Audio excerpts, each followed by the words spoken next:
Oye País, buenas noches, Oye País, yo soy Rudy González, gracias por su compañía en esta hora como cada noche aquí por Colorvisión y otras plataformas de la televisión nacional. El mundo gira 24 horas sobre su propio eje, 360 días en su entorno. Un año que concluye con situaciones en todo el mundo, desde Oriente hasta Occidente, hasta la parte del Medio Oriente, China, Rusia, Ucrania, Medio Oriente, Estados Unidos, América Latina, Haití, República Dominicana.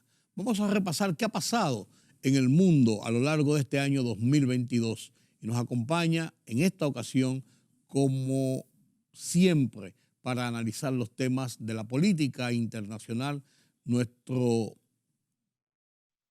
amigo, nuestro analista de Oye País, Julián Roa.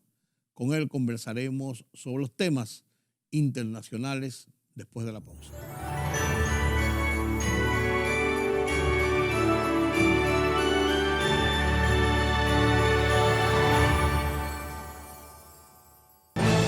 La libertad solo reside en los estados en los que el pueblo tiene el poder absoluto. Por el respeto a los valores democráticos y la dignidad del pueblo dominicano, el rumbo de la tarde, plural, objetivo, comprometido siempre con la verdad. Con Georgie Rodríguez, Rudy González, Diulca Pérez y Ramón Colombo. Los poderosos ya están en el aire.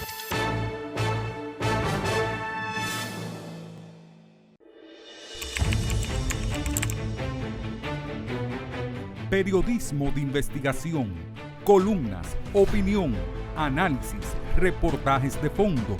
Hora por hora, una completa plataforma multimedia. Periodismo con valor. Noticias horaporhora.com.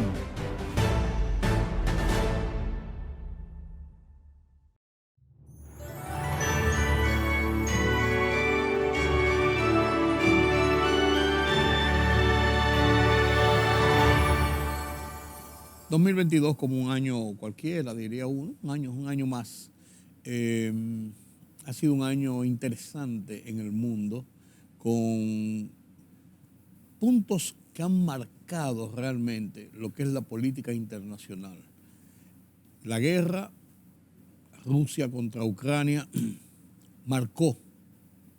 Todavía terminamos el año y seguimos involucrados en esa guerra que comenzó en febrero del 2022. Y marcó por una serie de acontecimientos, marcó lógicamente la pauta, por así decirlo, en la interrelación mundial. Pero hubo otros episodios en América Latina, República Dominicana en el caso de Haití, en los Estados Unidos las elecciones de medio término y Biden y las tensiones con Donald Trump. O sea, hay de todo como para coger, para servir un menú. Usted escoge lo que usted quiera, pero no cabe dudas, a mi juicio, de que la guerra lo signó todo. Los expertos que hablen. Converso esta noche, como les había anunciado en la presentación del programa, con un hombre de Oye País, Julián Roa.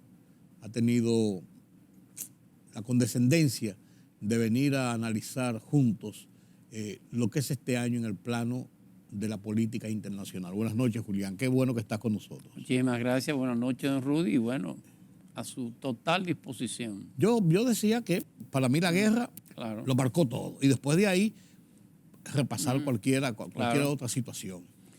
Usted se refiere a la guerra. La guerra de Rusia contra Ucrania. Sí, no, claro. No la guerra de Rusia con Ucrania. La guerra de Rusia contra Ucrania. Contra Ucrania. Yo lo tipifico así. Bueno, usted puso una fecha, febrero del 2021. Que ahí arrancó el tema. Arrancó la guerra física, sí, vamos a decirlo así. La ofensiva porque militar. las diferencias se vienen produciendo desde el 2012, 2014. No, por la ofensiva militar sí, claro, del momento. Claro. Recuerde que tanto Ucrania y parte del sur de Rusia, en cercanía sobre todo con Europa, siempre le ha coqueteado la idea de formar parte de lo que es Europa. En el caso de Ucrania, desde el año 2010-2011, ya se venía gestando una especie de referéndum para permitir o no la entrada de Ucrania a tanto a la Unión Europea como a la Organización del Tratado Atlántico Norte, a la OTAN. De hecho, tuvo un presidente, Yuri Yanukovych, que hizo un referéndum en el cual la población votó mayoritariamente por la entrada de Ucrania a esos dos instrumentos de integración. Por supuesto, el mismo Yanukovych, ante la presión de Moscú, terminó refugiándose en Moscú y dejando una especie de vacío de poder.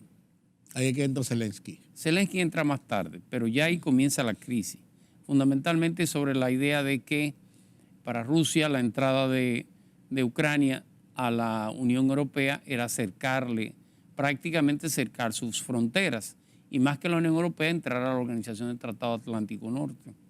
Ella tiene es un instrumento militar. Totalmente, un instrumento de defensa y de integración militar que busca una especie de cooperación defensiva. Ya tenía otros países que forman parte de la OTAN, el caso, por ejemplo, de Yugoslavia y el caso de Polonia, que son fronteras con la Federación Rusa. Significa que Ucrania, que es un territorio inmenso, igual que Kazajstán, y con salida al mar. Correctamente. Es una especie como de frontera entre lo que es el poder de Moscú y lo que podrían ser el poder de los estados o de los estados independientes del sur, la zona del Cáucaso sobre todo, toda la parte que tiene que ver con los grandes centros energéticos. Y Ucrania, por supuesto, es uno de los grandes centros energéticos y abastecedores de combustible y de gas natural hacia la Unión Europea. La entrada de Ucrania comienza, o por lo menos el referéndum se intenta hacer en el 2012. Se consigna en el 2014 y ahí vienen, por supuesto, las advertencias de Moscú de que eso es inaceptable. Se llegan a los acuerdos de Minsk, aquellos famosos acuerdos que buscaban el compromiso de Ucrania de no hacer ninguna de las dos cosas aprobadas en el referéndum, y por supuesto en eso hay un cambio de gobierno fundamentalmente con Zelensky, y sobre todo hay un cambio de visión de lo que es Europa y de lo que son los Estados Unidos. Hay que decirlo, con el presidente Trump sobre todo, el presidente Trump dio un gran apoyo, si se quiere, a la política de Moscú. No en el sentido de que la apoyara, pero sí de que fuera indiferente ante la... De no hacer nada para evitarlo. Correctamente. Ya con la llegada de Biden ese escenario cambia, y es cuando entonces la Federación Rusa, en este caso su presidente, decide aplastar a Ucrania, llevar a Ucrania a una negociación en la cual no solamente ratifique los acuerdos de Minsk, sino cambiar el gobierno ucraniano.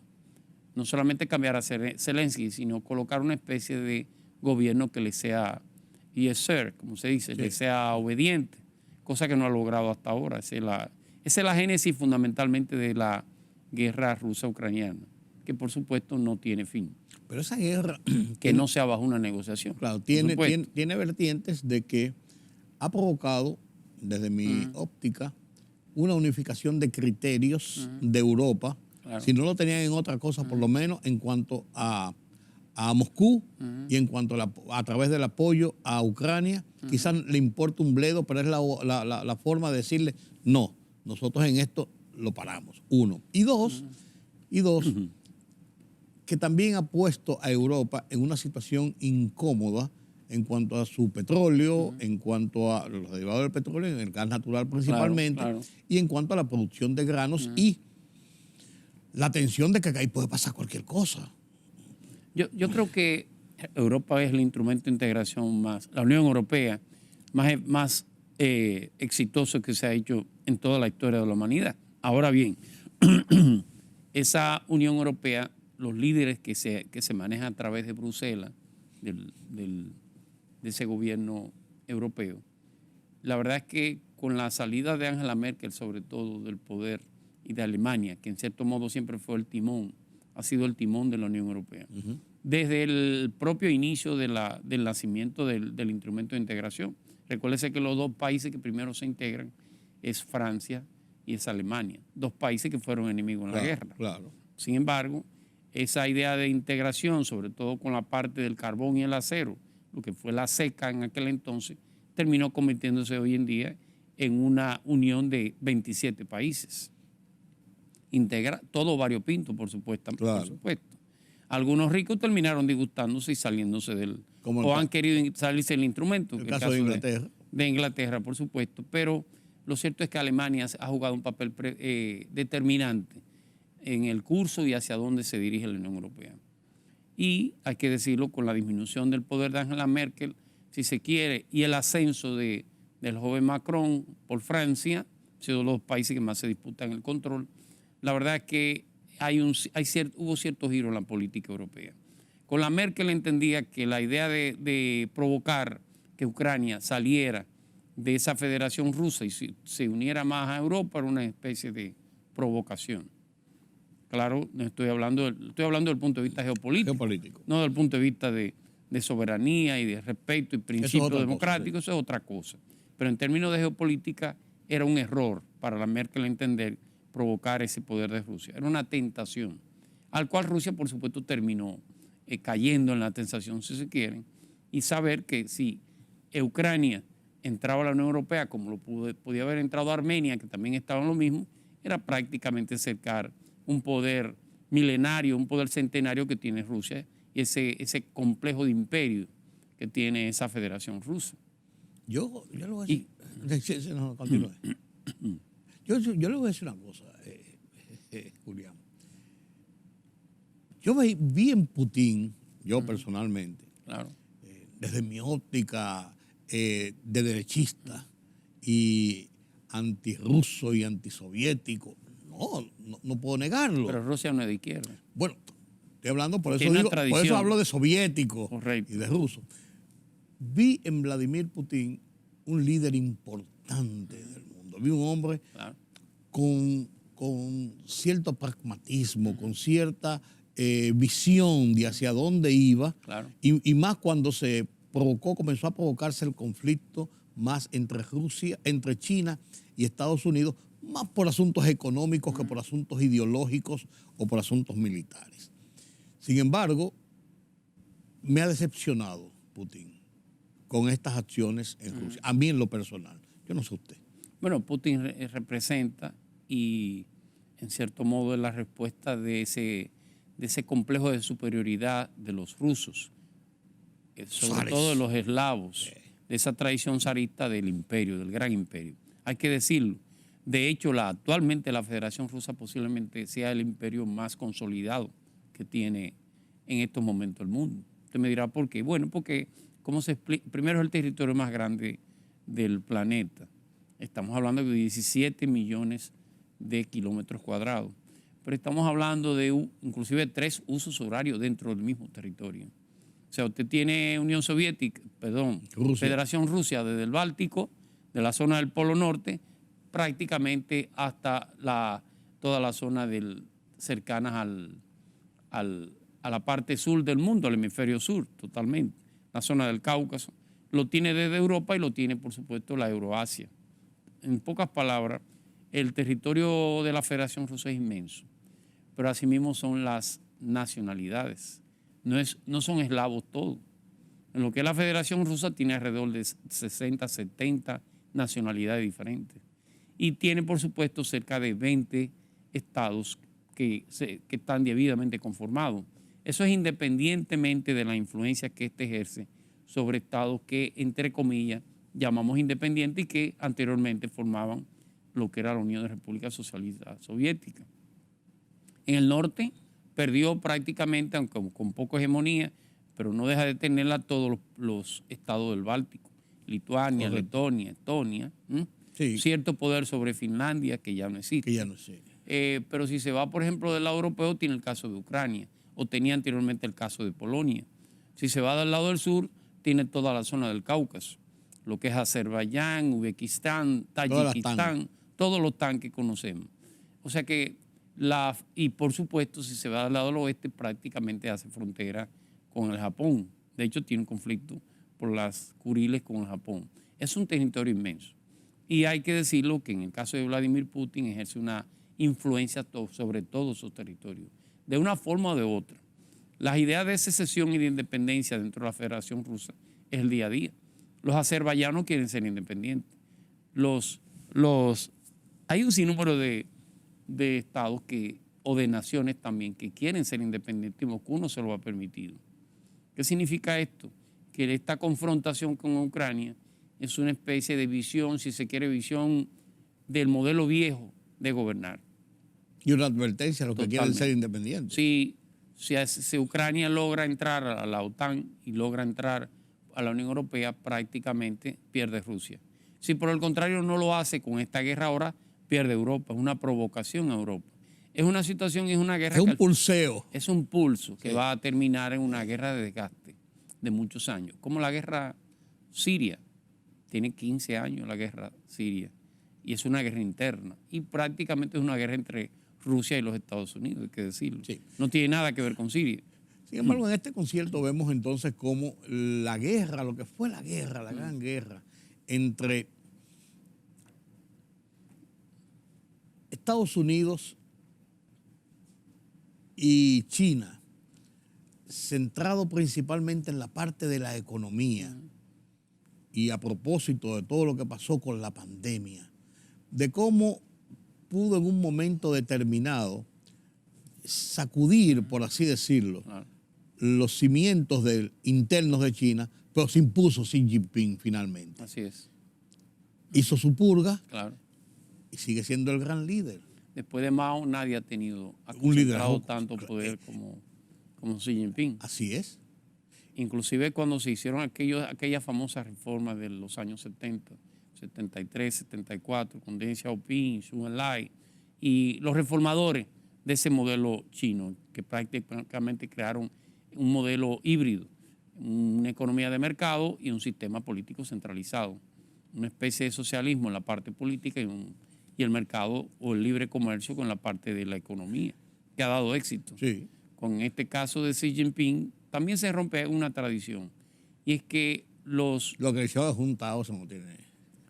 Pues ahí voy. Se rompe más la tradición porque se elimina o se disminuye el sistema de la decisión centralizada, del sistema de la decisión colegiada, que en este caso lo hace el Politburó del Partido Comunista Chino, el PCHE, como ellos le llaman, y otra cosa es colocar mayor poder sobre el secretario general del presidente, que en este caso es Xi Jinping. Lo de juntado es lo viejo. Es una especie como de acercarse más al poder individual que al poder colectivo. Sí, pues hacer eso en público, expresamente, quedó como feo. Digo yo, no sé. Fue parte del escenario.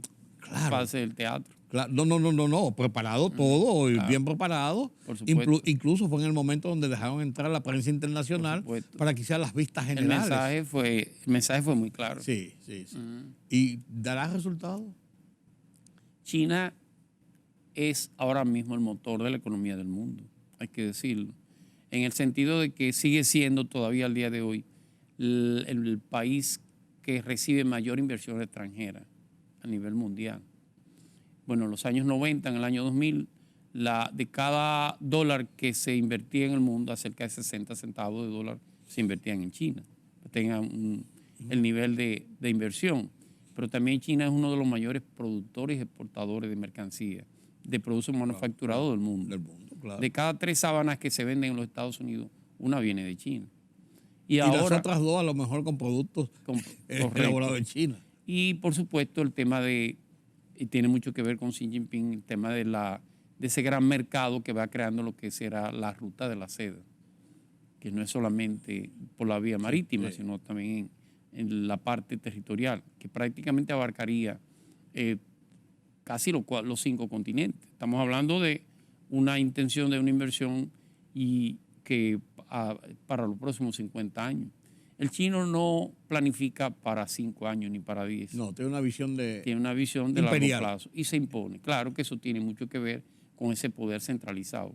¿Hasta dónde Occidente va a pulsear para que ese poder centralizado en China pueda irse rompiendo?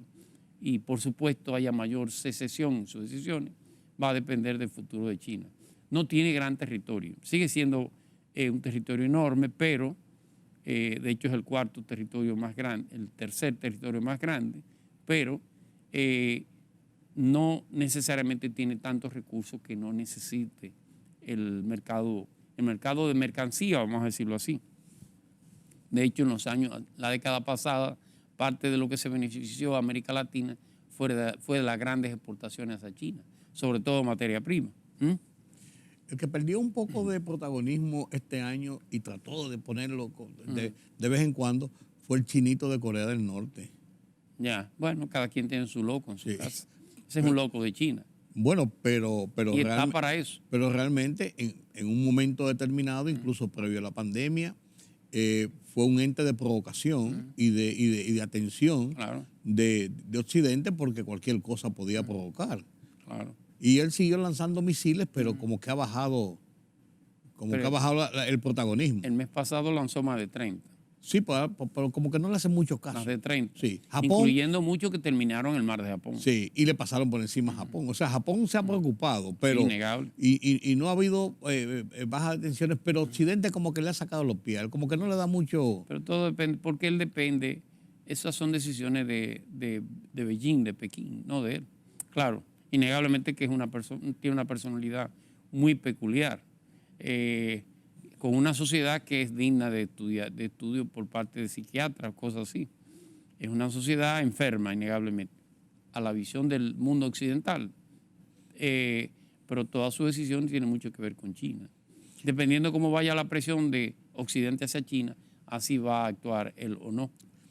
Lo que también bajó bastante las tensiones, aunque con las situaciones de Irán, por ejemplo, lo que ha pasado en Irán, protestas y la situación de las personas, bueno, aquí en diciembre fue ejecutada la segunda persona por las protestas.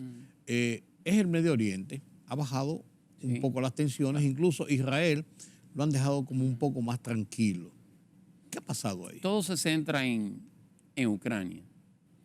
El mundo árabe, el mundo islámico, el mundo musulmán, fundamentalmente, pues no todos son árabes, de hecho los iraníes son persas, no son árabes.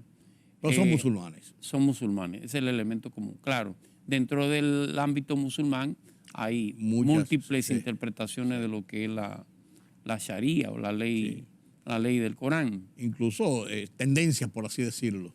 Sí, claro. En el caso de Irán, es el líder de la interpretación del Islam del chiismo, que es la interpretación más radical, si se quiere, y posiblemente la interpretación más popular, no en sentido de la cantidad de personas, sino de cómo se deriva el poder, cómo el poder viene desde Alá a los profetas y a los califas. Y por supuesto está a los imanes. De los más fundamentalistas. No, los más fundamentalistas, aunque parezca extraño, es el sunismo. Los sunitas.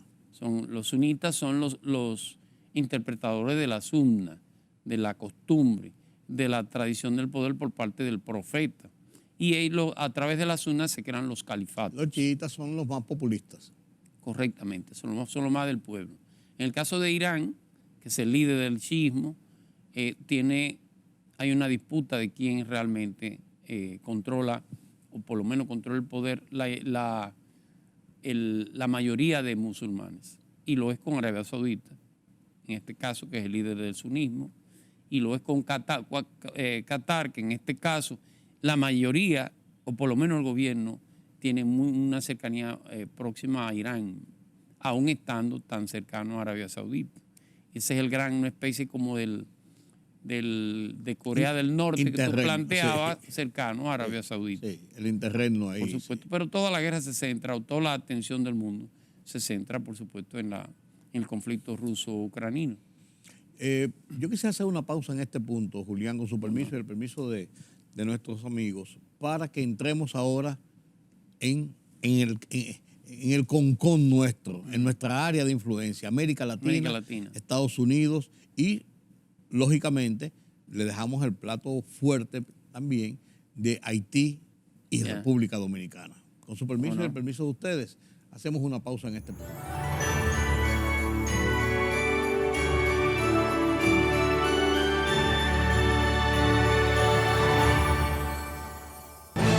La libertad solo reside en los estados en los que el pueblo tiene el poder absoluto. Por el respeto a los valores democráticos y la dignidad del pueblo dominicano, El Rumbo de la Tarde, plural, objetivo, comprometido siempre con la verdad. Con Georgie Rodríguez, Rudy González, Diulca Pérez y Ramón Colombo. Los poderosos ya están en el aire.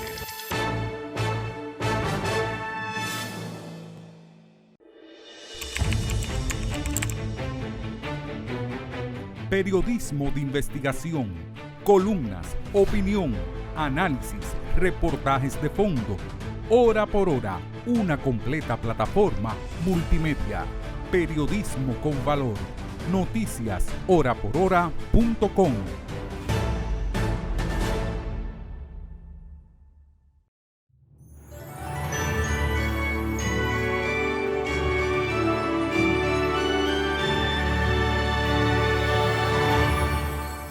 Conversamos con Julián Roa, nuestro analista de política internacional. Hicimos en esta primera parte un repaso de cómo ha sido el comportamiento este año en las políticas en aquella parte del mundo. La guerra de Rusia contra Ucrania, China, le echamos una mirada a Corea del Norte y terminamos, lógicamente, con la parte del Medio Oriente. Y toda esa influencia tiene una interrelación con nuestra América, lógicamente, partiendo de Estados Unidos, que es el eje central del continente americano. América Latina es una parte de su integración y sus situaciones individuales, pero siempre con una influencia marcada de los Estados Unidos. Y a mí me gustaría en esta segunda parte de este conversatorio sobre la política internacional con Julián Roa, de hablar de esta parte del mundo. Estados Unidos, América Latina, específicamente también Haití, República Dominicana. Gracias por estar con nosotros, Julián. Bueno. Estados Unidos este año tuvo esas confrontaciones internamente frente a Donald Trump, de la parte de la justicia y de la parte de republicanos y demócratas, y todo desencajaba o llegaba al final, o encajaba al final, con el tema de las elecciones de medio término. Claro. Pero conjuntamente con eso, como es la política norteamericana, la parte de la justicia también se iba llevando en el caso de Donald Trump. Realmente, ¿qué pasó con esto y hacia dónde proyecta lo que pasó en el 2022 con lo que son las elecciones ya del 2024, que es donde se comienza a ver, y la influencia de esto hacia América Latina? Mire, en el caso de las elecciones de medio término, como usted lo planteaba, había dos posiciones. La posición de republicana, sobre todo la de Donald Trump. La marea roja. Que hablaba del red wave, como ellos le dicen, o la marea roja. Eso significaba que iban a barrer tanto en el Senado de los Estados Unidos como en la Cámara de Representantes. La verdad es que ese red wave nunca llegó. Y los demócratas siguen manteniendo mayoría mínima, escasa, en el caso del Senado de los Estados Unidos, que si se quiere o no, es el órgano más importante. Y por supuesto, hay más o menos un equilibrio en la Cámara de Representantes. Hay un poco más de republicanos que de demócratas, pero no es tan diferente como se esperaba. Significa que el Partido Demócrata salió victorioso, en cierto modo. Por lo menos no todas las amenazas que se habían planteado no se produjeron. No se dio lo que se había previsto. Por supuesto. Hubo estados que, por lo menos estas elecciones, confirmaron la idea del movimiento desde el Partido Republicano al Partido Demócrata. Por ejemplo, Georgia. Georgia ya no se considera como uno de los swing votes, una especie de estados que se mueven entre el Partido Demócrata y Republicano.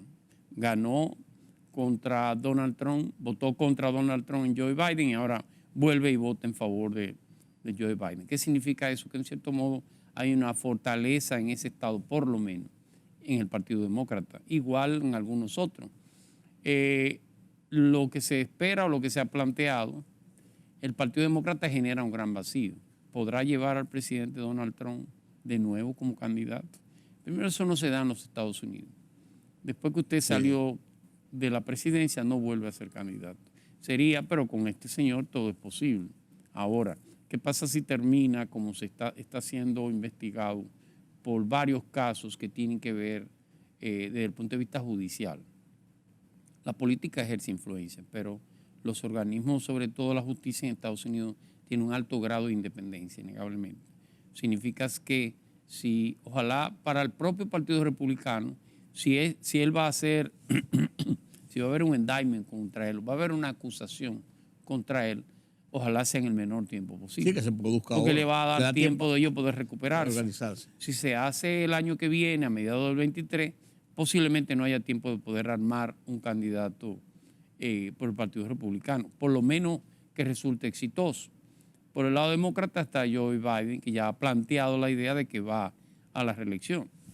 No es un candidato tan... Yo no es un sé candidato si... por ser presidente, yo creo, Sí, no claro. tan fuerte por sus razones de edad. No, y ya, bueno, por lo menos para muchos periodistas comienza a presentar algún tipo de debilidad en términos de coordinación de algunas de sus ideas.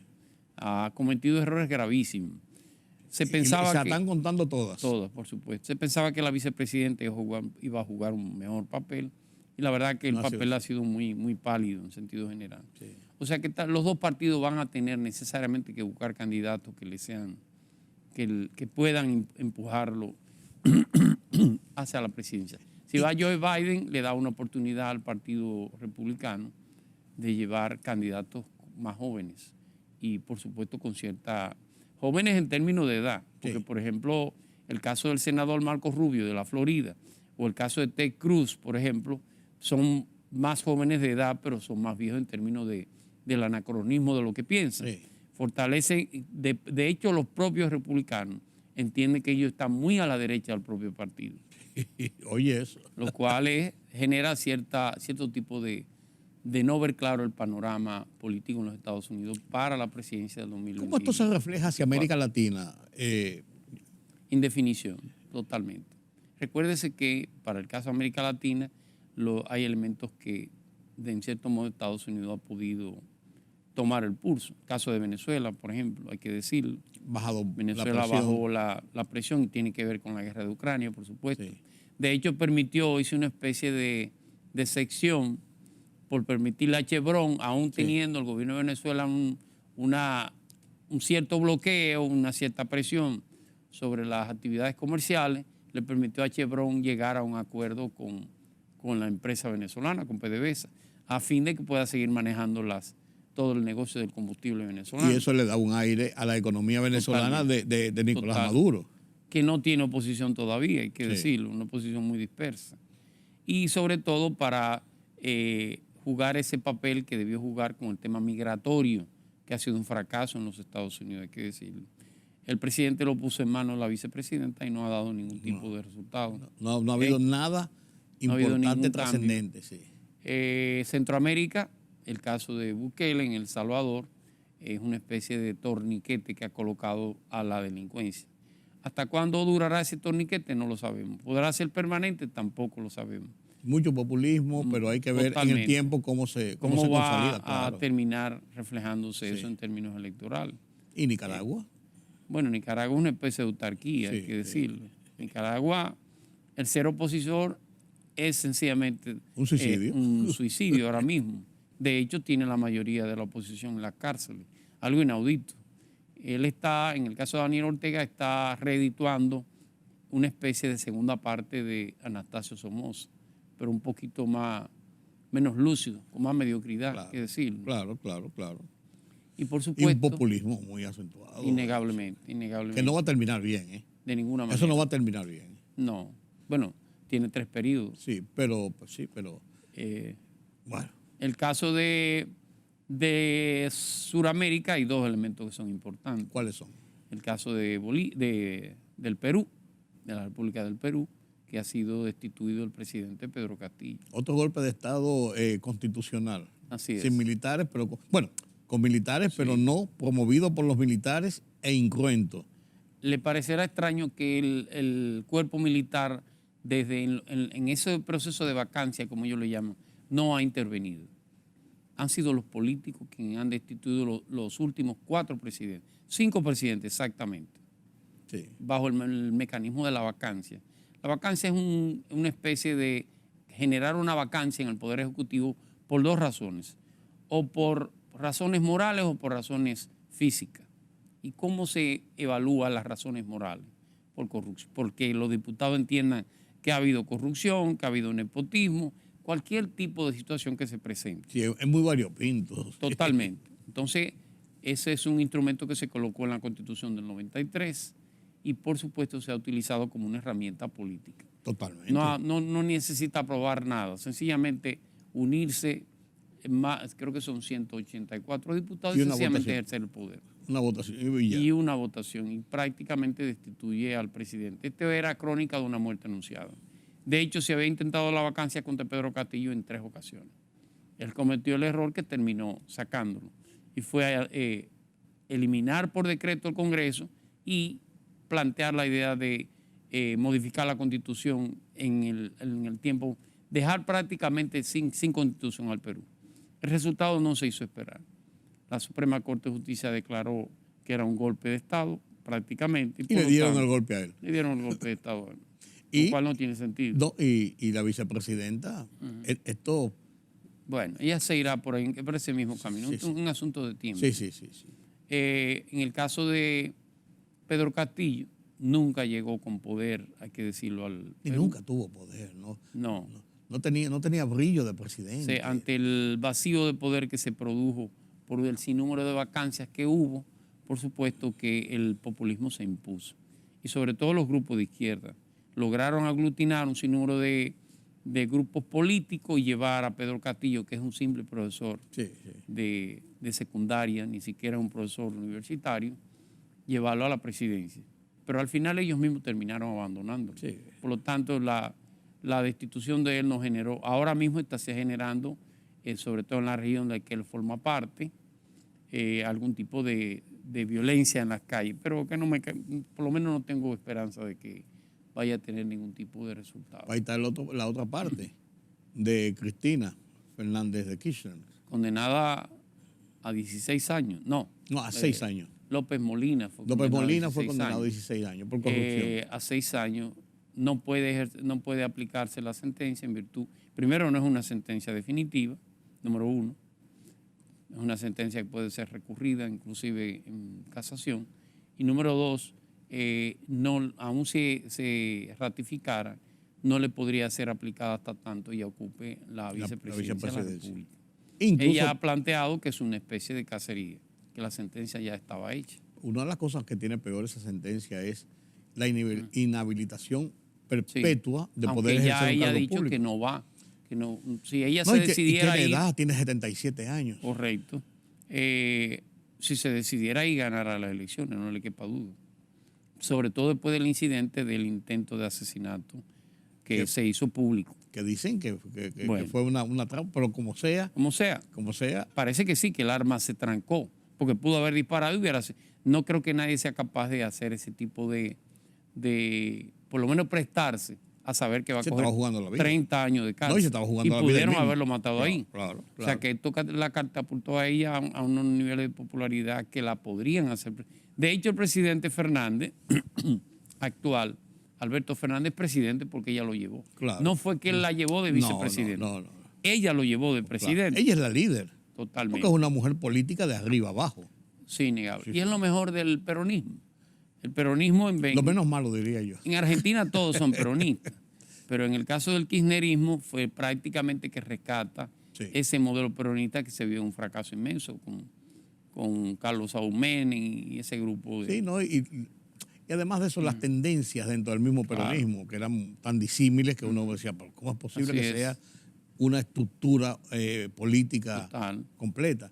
Pero también hubo temas interesantes. En Argentina todos tienen derecho al empleo, le quede claro. Y todos tienen derecho al empleo del gobierno o del Estado federal, pero todos tienen derecho, porque eso se lo enseñó Menem. Sí. Lula, uno de esos vuelcos que da la democracia, vamos a ponerlo de esa forma, y cómo vemos también lo de Petros. O sea, ha habido cosas interesantes este año. Innegablemente. Lo que pasa es que existe lo que es el péndulo político. Hay una especie de necesidades no satisfechas que generalmente el pueblo vota por el lado opuesto al que no logró satisfacer esas necesidades. Entonces el péndulo latinoamericano siempre se ha movido de izquierda a derecha, con algunas excepciones de centro, fundamentalmente. Y se da siempre que, sobre todo los grupos de poder, no logran ponerse de acuerdo. El caso de Colombia con Petro, con Gustavo Petro, hay que decirlo, pero era un político de muchos años. Había sido concejal, había sido alcalde de la ciudad de Bogotá. Tuvo un proceso judicial sin sentido por algo y terminó ganando las elecciones. Y terminó ganándolas sobre todo cuando ya hubo un desgaste del uribismo. Con Iván Duque. Con Iván Duque. Iván Duque es una copia muy mala de lo que es Álvaro Uribe, hay que decirlo. Es una copia horrible de Álvaro Uribe y por supuesto la gente vio, habiendo salido sobre todo unas negociaciones con la guerrilla, vio en Gustavo Petro una salida. Posiblemente no era la mejor, pero era la única, hay que decirlo. Y con Gustavo Petro no es un político improvisado. ¿Podrá terminar él la situación con los acuerdos de paz? Sí, cómo no, porque de hecho recuérdese que él era un miembro del M-19. Sí, él viene de ahí. Significa que estos acuerdos con el ELN es prácticamente cosa que él conoce, más que nada. Sin embargo, dicen que él ha girado un poco hacia el centro. Obligatoriamente. Primero. Y segundo, que una de sus quizás fortalezas que pudiera tener es la nueva iniciativa de la lucha contra las drogas, contra los carteles de la droga, que ha tenido, como usted decía, altas y bajas. Por supuesto. Es un hombre decente, hay que decirlo, tiene una vida pulcra en términos de vida política y creo que Colombia se gasta un buen presidente. No será lo que quieren los grupos más conservadores. Lleva a una negra de vicepresidenta. Sí. Alguien se le ocurrió decirle en un tuit a ella que por fin va a vivir, qué bueno, ahora va a vivir como una reina. Y ella dijo, porque ustedes creen que vivir como una reina, vivir en un palacio, no, vivir. Y ahí hizo un discurso muy elegante, muy bonito. Pero que se ve que es una mujer de confrontación, no va a quedar callada. La sociedad colombiana es eminentemente blanca y eminentemente racista y elitista en sentido general. En Colombia, el ser de Bogotá o de Cundinamarca o del centro es un rango en sentido general. Colombia es racismo, de hecho está constitucionalizado. En Colombia tú tienes estratus 1, estratus 2, cualquier joven colombiano, estratus 2, anda buscando una joven hermosa, estratus 6, para casarse con ella. Significa que la diferenciación social está constitucionalizada en Colombia. Y el caso de Brasil, que usted lo planteaba. Sí. Porque es algo simbólico de cómo ocurrió la debacle del Partido de los Trabajadores con Dilma Rousseff, pero del partido en sentido general. Después pasa por el tema de Tamer, todo lo que ha sido, el juez Moro, y Lula en la cárcel. La gente le cuadró la cabeza por aquella acusación que la discutimos en su momento. Totalmente. Aquí, Julián. Que no tenía sentido. Sin sentido. Y entonces, ¿cómo este hombre se repone y vuelve a la presidencia? Porque tuvo uno de los mejores gobiernos que ha tenido Brasil, con sus altas y sus bajas. Y sus sombras de corrupción, si pudo haberla tenido. Nadie puede descartarlo. Brasil es la quinta o la sexta economía del mundo. Entonces, ¿cómo diablo usted le dice a un presidente con un Congreso a su favor que tiene que manejar 30, 40 mil millones de dólares en un presupuesto o más de 200 mil millones de dólares? Usted le va a decir que hizo un acto de corrupción por un apartamento que vale 800 mil dólares. Que nunca pudo probarle que era el nombre de él, ni que él lo visitó, ni que él lo vivió, ni nada. Que lo soportó. Era un apartamento en la playa. Claro. Que el constructor dijo, no, ese apartamento es para Lula. Tuvo un fiscal que prácticamente vició todo el proceso. Tuvo un juez, que era una especie de juez de instrucción, el juez Moro, que se encargó de decirle a los fiscales qué buscaran y dónde buscar.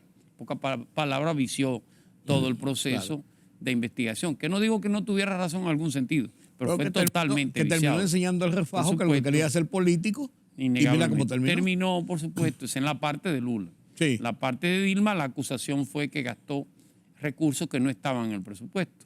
Y sucede que los dos acusadores principales, que era Eduardo Cuna, que era presidente del Plan Alto, como yo le llamo, del Congreso brasileño, de la Cámara Baja, de la Cámara de Diputados, era el acusador hacia Dilma Rousseff en el Senado, que era dirigido por Miguel Temer, Michel Temer. Sí. Dos sinvergüenzas que después terminaron presos por corrupción.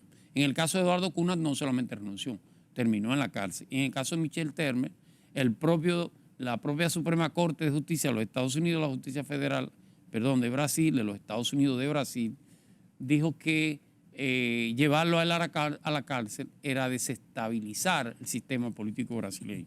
Mira qué cosa más tonta. Por lo tanto, la imagen de Lula siempre quedó intacta, quedó alta. Él fue muy valiente. Nunca cedió ante el chantaje de que tomara un exilio político, se fuera. No. Estuvo en la cárcel hasta que un juez o los jueces determinaron que todo el procedimiento fue llevado incorrectamente. Llegamos al punto nuestro y al punto de la situación crítica de Haití y de cómo eso proyecta una imagen hacia toda América Latina por los casos de inmigración y por los casos de desenfreno que ocurren allí, enclavados en el mismo centro de todo lo que es nuestra área geopolítica y de cara a Estados Unidos. Con Haití los dominicanos generamos un síndrome innegable, con razón o sin él.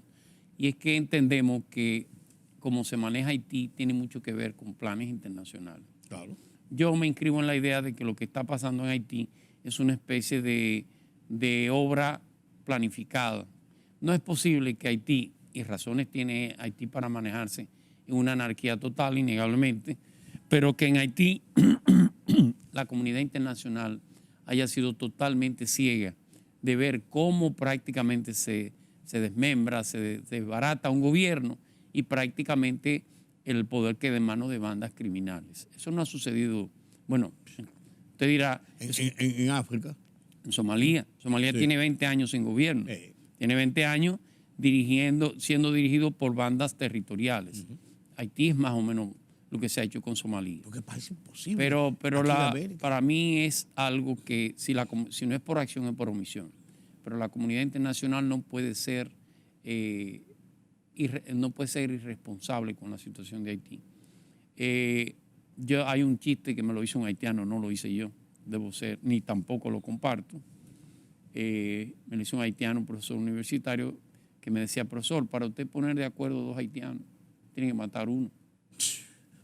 Lo cual es horrible. Sí, pero te está dando el extremo de... Pero el extremo. Claro. Entonces, nosotros sí no podemos mirar para otro lado con la crisis haitiana, porque de una manera u otra nos toca en todas las vertientes. Y no lo hemos hecho a lo largo de este año y hemos cogido algunos malos golpes por esa razón. Creo que el gobierno se ha manejado correctamente en el tema haitiano, en términos de lo que podría ser la imagen internacional. Tiene su sombra como normal. Yo hablaba, por ejemplo, de las visas dadas en consulados dominicanos. ¿Cómo se explica que tú le estás pidiendo a la comunidad internacional que venga a auxilio de eso, de ese nivel caótico y anárquico, y se sigan otorgando visas a haitianos sin ningún tipo de condiciones para venir a la República Dominicana? Creo que hay que tener, y posiblemente el tema de las migraciones, de las repatriaciones, que son correctas y tienen mucho que ver con el derecho de soberanía que tiene el Estado Dominicano, pero tienen que evitar darles insumos, darle razones a la comunidad internacional para algún tipo de crítica. Esas repatriaciones que tan correctas que se hagan, pero tienen que tratar de hacerlas respetando lo más posible lo que son los convenios internacionales con relación al respeto a los derechos humanos, fundamentalmente. No es porque el Estado no lo pueda hacer, sino porque a veces los funcionarios que tiene dirigiendo ese tipo de política no son los más capacitados en el tema. Nosotros tenemos que gastar lo que haya que gastar repatriando a todo el que esté ilegal, pero dentro del marco de lo que son los acuerdos internacionales. Repito, para evitar, y vuelvo al síndrome de la conspiración, para evitar que se nos elabore un expediente a la República Dominicana, y ya con un expediente elaborado las cosas no van a quedarse en simple discurso, sino que podría tener consecuencias negativas para el Estado dominicano. Está el caso, y perdóneme, el caso de la subsecretaria de Asuntos Hemisféricos que vino. Yo digo que el presidente fue sorprendido en su buena fe. La llevó al palacio con todo el funcionariado. llevó al del Tribunal Constitucional, todo el mundo, y esta señora vino a decir que había que parar las repatriaciones. En un acto prácticamente violatorio de las reglas mínimas de diplomacia. Pero no solamente pasó ahí, luego la Embajada de los Estados Unidos emitió una alerta migratoria. Le decía a sus ciudadanos a sus ciudadanos de color de piel negra que tengan cuidado en la República Dominicana, que podían caer presos. Y por último, el tema de la prohibición de la exportación de azúcar o la importación para ello de azúcar dominicana de el Central Romana, de la Gulf and Western. Perdón, Central Romana ya no se llama Gulf and Western, o creo que sí. Bueno, de Central Romana Corporation. Aunque eso es una empresa privada de origen norteamericano, con todos sus estatutos norteamericanos, la verdad es que es muy coincidente que ese tipo de sanción, que no digo que no tenga razón, porque salir a defender al Central Romana en algunos casos es un poquito cuesta arriba. Más que defenderlo, lo que debemos que investigar la veracidad o no de esas denuncias. Pero es muy coincidente que sea exactamente cuando el Estado y los propios Estados Unidos le han pedido que detenga las repatriaciones. Lo que estoy diciendo es que el Estado, ese tema de haitiano, de las relaciones con Haití y la visión de la comunidad internacional tiene que ser un tema tratado por especialistas. No puede ser cualquiera que lo trate. Ni puede tratarse con testosterona, excúseme la palabra, ni puede tratarse con valentía patriótica. Y todo eso es importante, pero tenemos que tener mucho cuidado de cómo vamos a operar. Pensemos dos veces y cortemos una.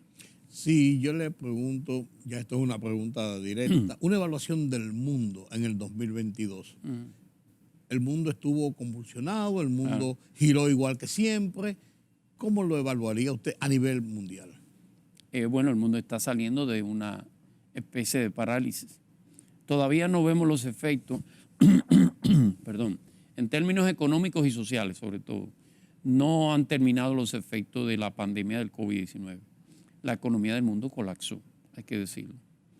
Y colapsar una economía significa que se genera, como es normal, una especie de escasez a nivel mundial.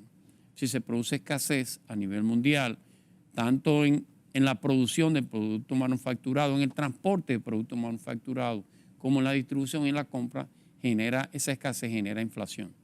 Si se genera una inflación, es la peor de las enfermedades económicas que se producen. ¿Cuál es la medicina? La que ha hecho el mundo. Prácticamente se ha reducido, se ha imposibilitado la accesibilidad al dinero, de manera tal que esa inflación pueda controlarse. Como que usted le esté quitando la comida a un hambriento, pero si se la da va a generarle mayores problemas. Sí. La inflación es la peor de las enfermedades económicas y por eso todas estas restricciones en términos monetarios, sobre todo la elevación de tasa de interés, que no la está haciendo Estados Unidos nada más, la está haciendo el mundo prácticamente. Pero, ¿cuál es la consecuencia social de eso?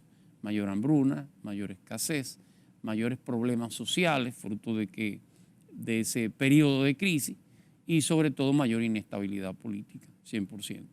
Bueno, gracias don Julián por este repaso de lo que ha pasado en el mundo. Yo creo que hemos dado la vuelta al mundo en menos de 80 días, como decía la película de David Niven. Y desearle feliz Navidad, don claro, Rudy. Igual para usted, igual para nuestros... Buen año. Igual para nuestros amigos. Los amigos televidentes. Sí, hemos conversado con Julián Roa, analista de política internacional aquí en Oye País. Qué buen conversatorio con un hombre de experiencia y además de eso, estudioso de lo que pasa en el mundo, sin estridencias ni posiciones, sino sobre la base de los hechos. Gracias de nuevo, don Julián. A usted, don Rudy. Buenas noches, gracias a ustedes por haberme acompañado en este conversatorio de política internacional. Pasen un feliz resto de la noche. Yo soy Rudy González.